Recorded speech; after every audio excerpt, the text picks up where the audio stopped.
T.B.Photo X1.5 to FX, and welcome back to another video. Well, today we're actually gonna continue, or rather we're gonna take a look at the first one of my little series here of 135mm lenses, prime lenses, mind you. And the first one we're gonna take a look at is this Tokina lens, made in Japan, and it's the Tokina RMC 135 2.8. And yeah, this lens, as stated, made in Japan. It's the Nikon AI lens mount, or rather Nikon bayonet mount.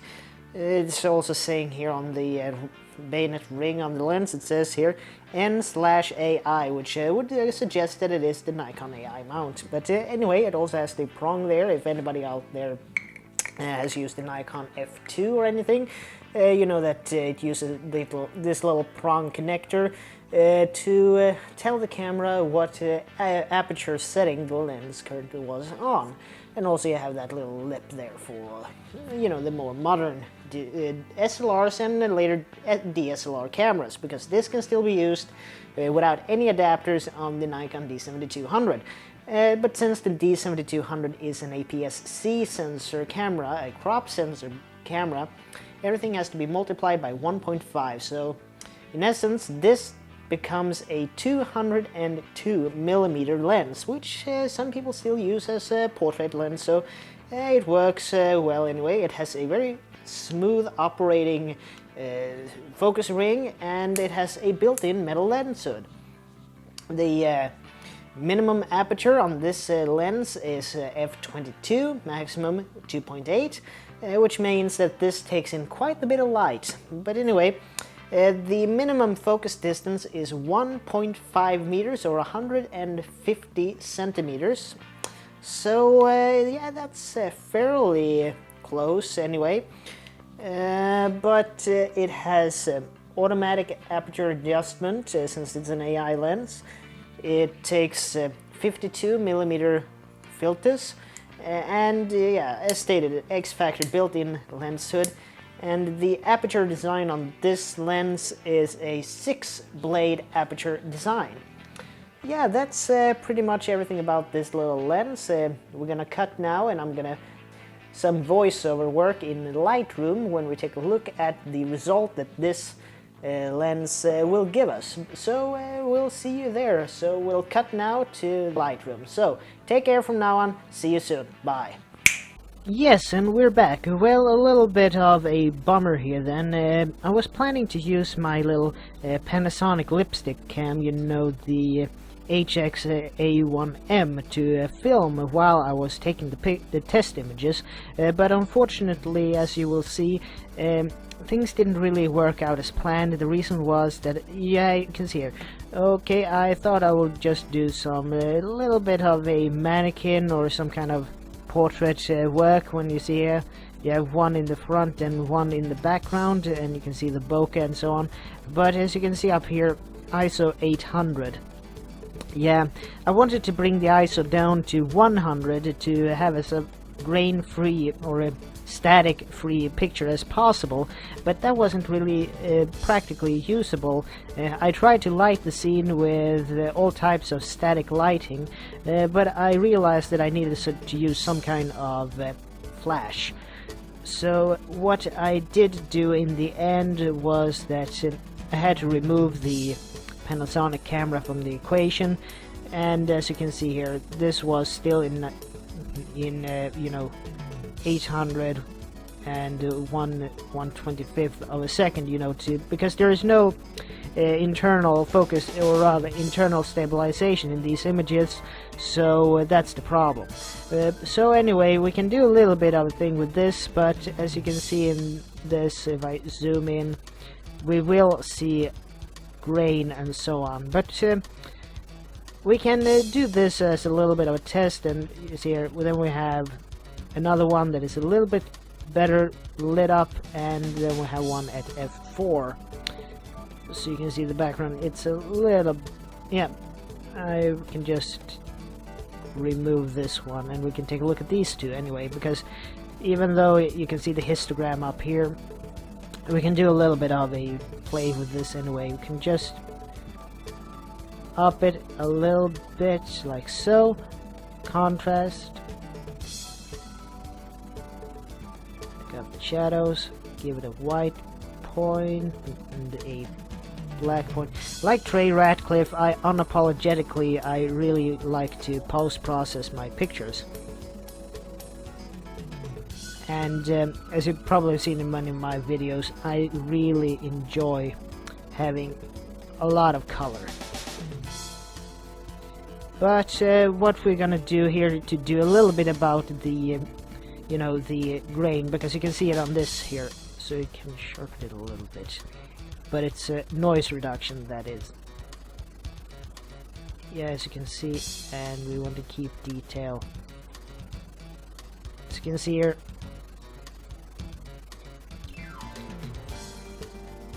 well, this is basically the best you can do with this for what we have to work with. And I'll just do I'm gonna do a little bit of a quick synchronize between these two, and you'll see for yourself. Well, I don't have a color checker or anything like so the color rendition might be a little, you see I have the spike of red, but that's the background. This is actually the sofa that I'm usually sitting on when I'm doing my videos. But as you can see here, I think I tried to focus on the action figure's face in these photos, but I think then actually this at f2.8 it's fairly decently sharp. I mean, when you're zoomed out it looks fairly decent. You can see the detail very good, but enough of this. This was a little bit of a play around that I did before, but now we're gonna go over to the main attraction, so to speak, these orchids. This is basically what I started with the flower photography. Yeah, so again, let's see, something like that.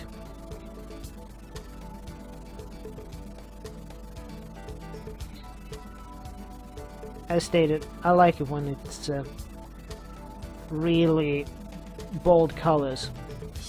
But you can see the edges here, there is a little bit of, what should we call it, ghosting, around here, and maybe a little bit of chromatic aberration, but we'll give it a so and so.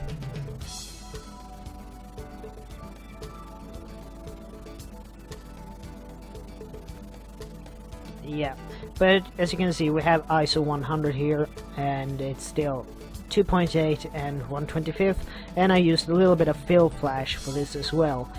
But you can see here that, yeah. Anyway, I'm gonna take a little bit of a look, and this is a little bit of a trick I used to do. Break the, the curve here a little bit to get the white and black point. And if you want to know why I am so adamant about a white and a black point, you can thank Tony and Chelsea Northrup for that little thing. I don't think I'm gonna bother too much with the colors for this, because it's mostly about what the image is doing, or rather what the lens was capable of reproducing. Even though this was ISO 100, you can see there is a little bit of noise and grain here, so a little bit of noise reduction just to counter it. And yeah, basically there we go. And I usually always check this one to make the computer take away maybe some chromatic aberration. You can see a little bit of ghosting there, but all in all, it's usable. The next picture then, yeah, this is also a 2.8. We'll just copy our settings to it and see what we get. As you can see here, we have a little bit more darker, muted, everything is a little bit so, and we'll see what we can do to liven it up a bit.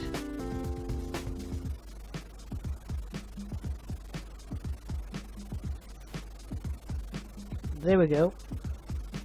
And you can see here now I actually did a little bit of a better job with the focusing than the previous one. So you can see in here we have a very much more in focus it was basically this little yellow spot in the middle of the flower that I was focusing on, and as you can see, yeah, I would say this is a very good result.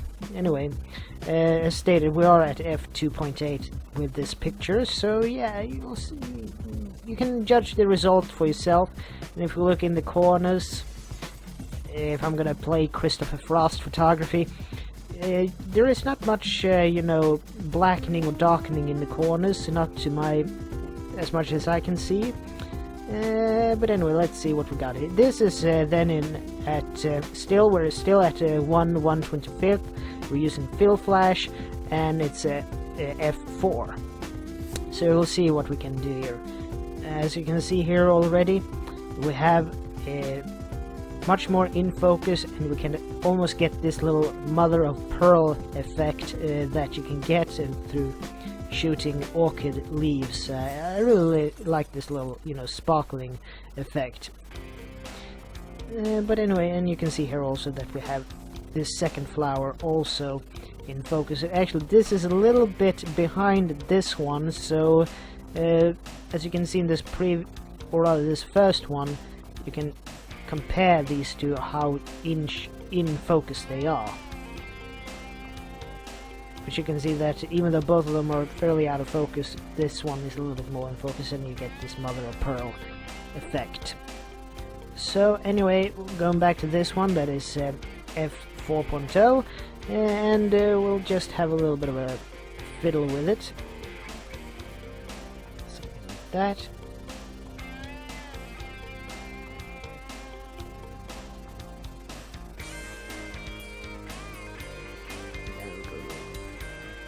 Yeah, this I actually kind of like when it becomes. I know this is does a little bit of a HDR number on it, but I'm actually one of those that likes that. As I've said numerous times, I really enjoy the photography of Trey Ratcliffe, Mr. HDR. So yeah, if you think I'm doing this that it resembles HDR a bit, that's actually what I really enjoy. And here you can see the branch also. This starts to become more in focus, so you can see. And yeah, so at f4 we basically have the subject very nice in focus. The ghosting that was around the edges here, it starts to go away quite nicely, but we still have it a little bit in this edge here, but it's significantly less than it was on f2.8.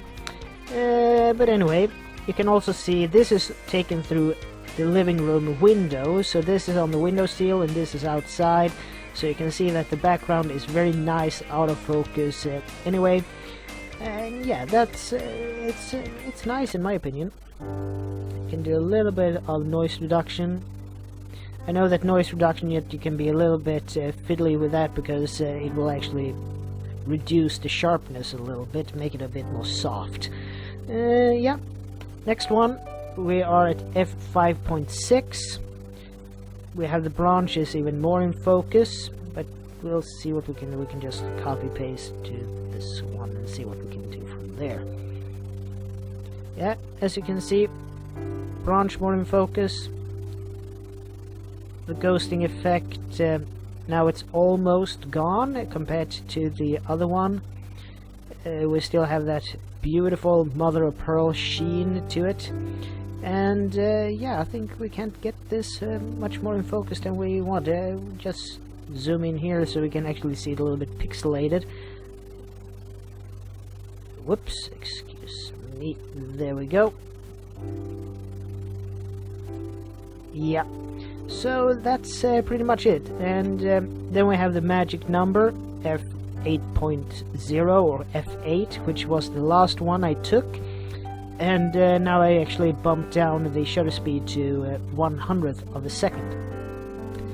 So we'll see what we can do here. We're just going to do so.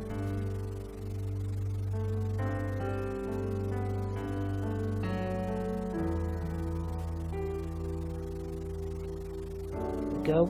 As you can see, this is the highlights. So if I have it still here, all the veins and all the color, beautiful color on these orchids just disappears. So if I pull this down almost all the way, but you can see all the detail comes back, and that's in the end, that's what we're after. We want to show detail. Yeah, a little bit of clarity. So on. And basically, as they say, at f8 almost everything is sharp. And I didn't use a tripod or anything with this. I basically did this all freestanding, and there we go.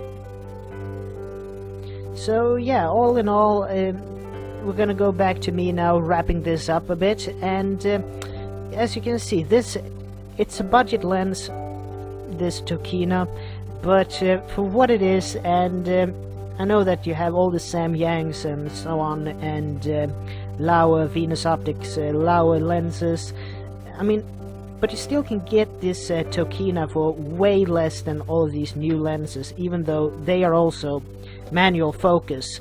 So yeah, all in all, I really enjoy this lens. Fair